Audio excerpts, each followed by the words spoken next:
আমার ভাসুর মানে আমার স্বামীর বড় ভাই আমার স্বামীকে কৌশলে বিদেশ পাঠিয়ে দেয়। আর আমার স্বামী তার বড় ভাইয়ের কথা কিছুতেই অমান্য করেনি, তাই সে বিদেশ চলে গেল। তারপর বাড়িতে আমি আর ভাসুর থাকি। একদিন রাতে ভাসুর বলল, আমার পায়ে খুব ব্যথা করছে, আমায় একটু মেসেজ করে দিবে।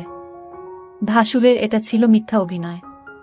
আমি ভাসুরের চিৎকার শুনে আমি তার পায়ে মেসেজ করতে গেলাম। তারপর ভাসুর দরজা লক করে দিল। তারপর আমার সাথে যা ঘটেছিল তা শুনলে তোমাদের মাথা গরম হয়ে যাবে। তাহলে গল্পটা বলি। আমি ঢাকায় স্বামী, শাশুড়ি, ভাসুরের সাথে থাকি। আমার স্বামী আর ভাসুর ব্যবসা করে। শাশুড়ি প্রায় অস্ট্রেলিয়ায় থাকতে যান ওনার বড় মেয়ের কাছে। এখন মূল সমস্যাটা বলি। আমার স্বামী আমাকে নিজে পছন্দ করে বিয়ে করতে চেয়েছিল, কিন্তু আমাদের পরিবারের সাথে তাদের আর্থিক অবস্থা মেলে না। আমরা মধ্যবিত্ত, তারা ধনী, বলে কেউ রাজি ছিল না। তখন আমার ভাসুর সবাইকে রাজি করান, তবে আমার প্রতি তার অনুরোধ ছিল যেন উনার বাচ্চাকে আমি দেখাশোনা করি। ভাসুরের একজন মালয়েশিয়ান বউ ছিল, সে 1 বছরের বাচ্চাকে রেখে ডিভোর্স করে চলে যায়। বাচ্চাকেটাকে আমি দেখাশোনা করি। বাচ্চাটার বয়স 2 বছর এখন। যাই হোক, মূল ঘটনায় আসি এখন। একদিন দুপুরে বাসায় আমি আর বাচ্চাকে ছিলাম। বাচ্চাকে বিছানায় শুইয়ে আমি বাথরুমে গোসল করতে যাই। বাচ্চাকে যেহেতু রুমে একা, তাই ওকে দেখে রাখার জন্য বাথরুমের দরজা খোলা রাখি। ভাসুর তখন বাইরে আর শাশুড়ি অস্ট্রেলিয়ায়। বরের কাছে বাসার চাবি থাকে। এ সময় দরজায় শব্দ পাই, ভাবি বর এসেছে, কারণ চাবিটা ওর কাছেই ছিল। কিন্তু ভাসুরকে দেখি হঠাৎ আমার রুমে ঢুকে পড়তে। বাচ্চাকে তখন কিছুটা কাঁদা ছিল, তাই মনে হয় বাচ্চার শব্দে এসেছে। এসেই উনি বাথরুমে ঢুকে পড়ে। আমি অবাক হয়ে গেলাম। কেউ না বলে হঠাৎ এভাবে বাথরুমে ঢুকে পড়ে। আমি তাকে কিছুই বলতে পারিনি। ভাসুর তখন বলছিল, সরি, আমি জানি না তুমি বাথরুমে ছিলে। এই দিনের ঘটনার পর থেকেই ভাসুরের চোখে আমি একটা অন্যরকম দৃষ্টি দেখি। দৃষ্টিটা জানি কেমন, আমার মোটেও ভালো লাগে না। মনে হয় উনি আমার দিকে তাকিয়ে অনেক কিছু ভাবছেন। আমাকে উনি নাম ধরে ডাকতেন, কিন্তু এখন ডাকার ধরনটাও কেমন যেন হয়ে গেছে। এই ঘটনার পর থেকে প্রায় প্রতিদিনই দুপুরে উনি বাসায় চলে আসেন, অথচ আগে প্রয়োজন ছাড়া কখনো আসতেন না। এই সময় আমার বর থাকে প্রতিষ্ঠানের অফিসে। অফিসে কাজ না থাকলেও বরকে কোনো একটা কাজে লাগিয়ে উনি বাসায় থাকেন। শুধু বাসায় থাকলে সমস্যা ছিল না, কিন্তু বাচ্চার কাছে থাকার অজুহাতে উনি আমার ঘরেই পড়ে থাকেন আর অদ্ভুতভাবে তাকান। বাচ্চার জন্য আমিও বেশি দূরে সরতে পারি না। বাচ্চাটা কিছুক্ষণ পর পর আমাকে ডাকে। এ অবস্থা প্রায় 2-2.5 মাস ধরে চলছে। হঠাৎ আমার ভাসুর বলল, আমার স্বামীকে বিদেশ পাঠাবে, ভালো একটা বিষয় আছে, তাই বেতনও অনেক ভালো। আর তাই আমার স্বামীও না করেনি। উনি মনে হয় আমার কাছে কিছু একটা চাচ্ছেন, না হলে আমার স্বামীকে বিদেশ পাঠালো কেন? তবে তার চাওয়াটা যে কি সেটা আমি বুঝতে পারছি না। আবার ভাবি আমার ধারণা ভুল, কারণ উনি খুবই ভালো একজন মানুষ, খুব খেয়াল রাখেন আমাদের। তাই দ্বিধাটা রয়েই গেছে। আমি কি করলে উনার সাথে সম্পর্কটা আবার আগের মতো হবে? তাছাড়া আমি উনার মনে কি আছে সেটা কিভাবে বুঝতে পারবো? আমার বরকে কি ঘটনা জানাব, নাকি অপেক্ষা করব আরো? আমি ভাবলাম না, বরকে এখন কিছু জানানোর দরকার নেই। আমি আরো কনফার্ম হয়ে তারপর জানানো উচিত আমি মনে করি। বাসুর আমার দিকে অন্যরকম দৃষ্টিতে চেয়ে থাকত। আমি মাঝে মাঝে বলেই উঠতাম, আপনি এভাবে কি দেখেন আমার দিকে তাকিয়ে? তখন উনি বলতো, আসলে কি বলবো, আমি খুব কষ্টে আছি। আমার কষ্টটা যদি তোমার কাছে বলি, তুমি হয়তো কি মনে করো তা আমি জানি না। তবে তুমি আমার বাচ্চাটাকে নিজের মনে করে লালন পালন করছো, এতে আমি অনেক খুশি। সত্যিকার অর্থে তুমি একজন ভালো ঘরের মেয়ে। কারণ এখনকার যুগের মেয়েরা তার নিজের সন্তানের প্রতি এতটা কেয়ার করে না, যতটা তুমি আমার বাচ্চাটাকে করছো। আমি তোমার এই ঋণ কোনোদিন শোধ করতে পারবো না। আমার বাচ্চাটা, মায়ের অভাবটা তুমি পূরণ করছো, এর চেয়ে বেশি কি হতে পারে?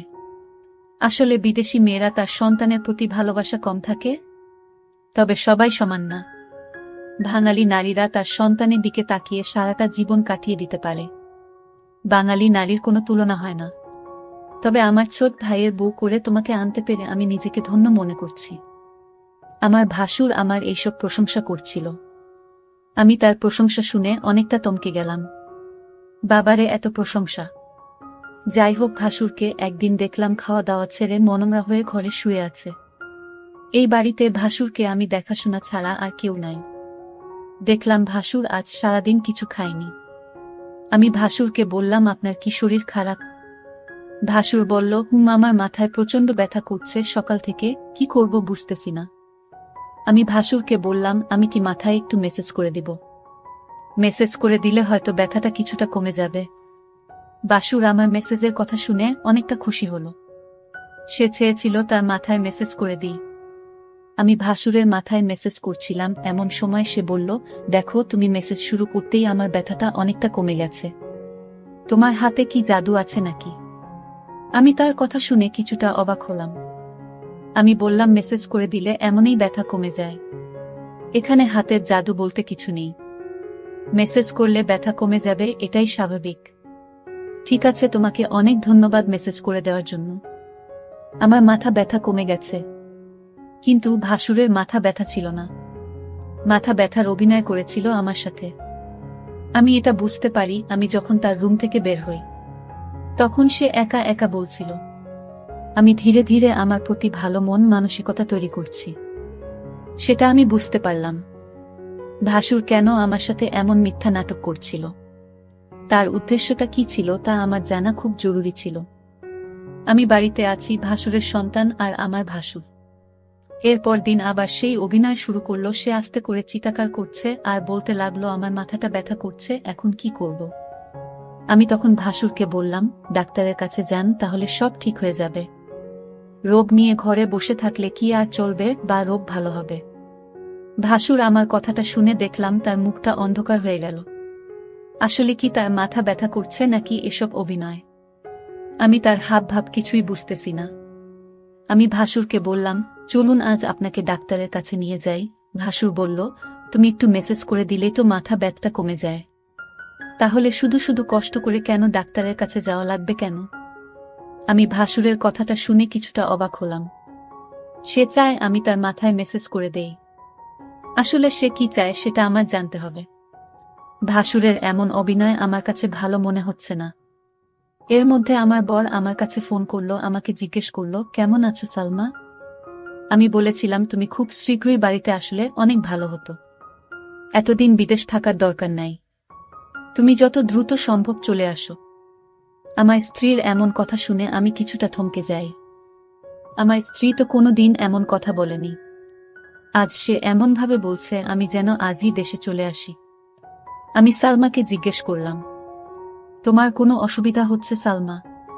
সালমা বলল, না, তেমন কোনো সমস্যা হচ্ছে না।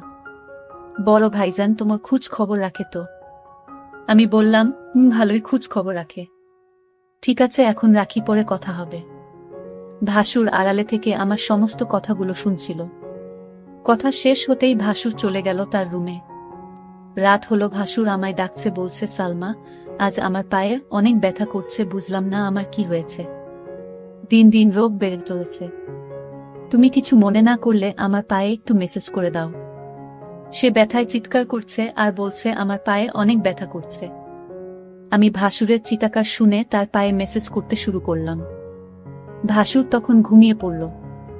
ভাসুর ঘুমিয়ে রইল আর আমি তার পায়ে মালিশ করে দিচ্ছিলাম। কিন্তু ওইদিকে বাচ্চাটা কাঁদছিল। আমি ভাসুরকে বললাম, আপনি ঘুমিয়ে পড়েছেন, বাচ্চাটা কাঁদছে, আমি চলে যাই। তখন ভাসুর বলল, ঠিক আছে, বাচ্চাটাকে ঘুম পাড়িয়ে আবার এসো। ভাসুর আমার সাথে এমন করছে মনে হচ্ছে আমি এ বাড়ির চাকরানী। সারাক্ষণ তার সেবযত্ন আমার করতে হয়। আমি তো এই পরিবারের সমস্ত কাজ করতে করতে আমি অনেক ক্লান্ত। কিন্তু আমার কষ্ট কি আর কেউ বুঝে? পরের দিন আমি বলেছিলাম ভাসুরকে, আপনার মাথায় ব্যথা, পায়ে ব্যথা, আজ চলুন আপনার চিকিৎসা করাবো। আজ আমি আপনাকে ডাক্তারের কাছে নিয়ে যাব। আপনি না যেতে চাইলে আপনাকে জোর করে নিয়ে যাব। ভাসুর মনে হচ্ছে গলা শুকিয়ে গেল। কারণ ডাক্তারের কাছে গেলে হয়তো সত্যটা পাশ হয়ে যাবে, তার কোনো রোগ ধরা পড়বে না। তখন হয়তো আমার চোখে সে দোষী হয়ে যাবে। এটা ভেবেই ভাসুর ডাক্তারের কাছে যেতে চাইতো না। আমি সেটা ভালো করে বুঝতে পারতাম। আর তাই ভাসুরকে আজ আমি বললাম, আপনি যদি আজ ডাক্তারের কাছে না যান তাহলে আপনি এই বাড়িতে একা একা থাকতে হবে। আমি চলে যাব এই বাড়ি থেকে, আমার স্বামী ফিরে আসলে আবার এ বাড়িতে ফিরব তার আগে না। ভাসুর আমার কথা শুনে থমকে গেল। তাহলে সালমা আমার মনের কথা কি বুঝে গেল নাকি? আমি বললাম, ঠিক আছে সালমা, চলো, আজ আমি ডাক্তারের কাছে যাব। তুমি যখন চাইছ, আমি কি আর না করতে পারি? এখানে তো আমার কোনো উপকার হবে না। আপনার রোগ ভালো হবে, আপনার ভালোর জন্যই তো ডাক্তারের কাছে নিয়ে যাওয়া। ভাসুরের মতলব ভালো ছিল না, এটা আমি সিউর হলাম তার কথায়। যাই হোক, ডাক্তারের কাছে গেলাম। ডাক্তার তার সমস্ত শরীর পরীক্ষা করল। পরীক্ষার রিপোর্টের জন্য অপেক্ষা করতে লাগলাম। ভাসুর আজ অবশ্যই আমার কাছে ধরা পড়বে। ভাসুরের মুখখান দেখলাম শুকিয়ে গেছে। প্রায় 4 ঘন্টা পর রিপোর্ট আসলো। ডাক্তার রিপোর্ট দেখে বলল, আপনার কোনো সমস্যা নাই, আপনি তো ভালো আছেন, আপনার সমস্ত রিপোর্ট ভালো। ডাক্তারের কথা শুনে ভাসুর অনেকটা লজ্জিত হল। আমি ভাসুরকে নিয়ে বাড়িতে ফিরলাম। আমি ভাসুরকে জিজ্ঞেস করলাম, আপনার কোনো রোগ নেই, আপনি রোগের ভান করে কেন আমাকে কষ্ট দিলেন? আপনার উদ্দেশ্যটা কি বলবেন? ভাসুর বলল, আরে অনেক সময় রিপোর্টে সমস্যা ধরা পড়ে না, কিন্তু সালামা, বিশ্বাস করো আমার সত্যি পায়ে এবং মাথা ব্যথা করছিল। পরের দিন রাতে ভাসুর আবার চিৎকার শুরু করলো, বলতে লাগলো, ব্যথায় মরে গেলাম, আমার খুব পায়ে ব্যথা করছে, শুনছো সালমা, তুমি আমার পায়ে একটু মেসেজ করে দাও। আমি তার চিৎকার শুনে কি আর করবে, মেসেজ করতে গেলাম, তার পায়ে মেসেজ করে দিলাম। ভাসুর তখন ঘুমের ভান করে শুয়েছিল। সালমা তার পায়ে মেসেজ করে দিচ্ছিল।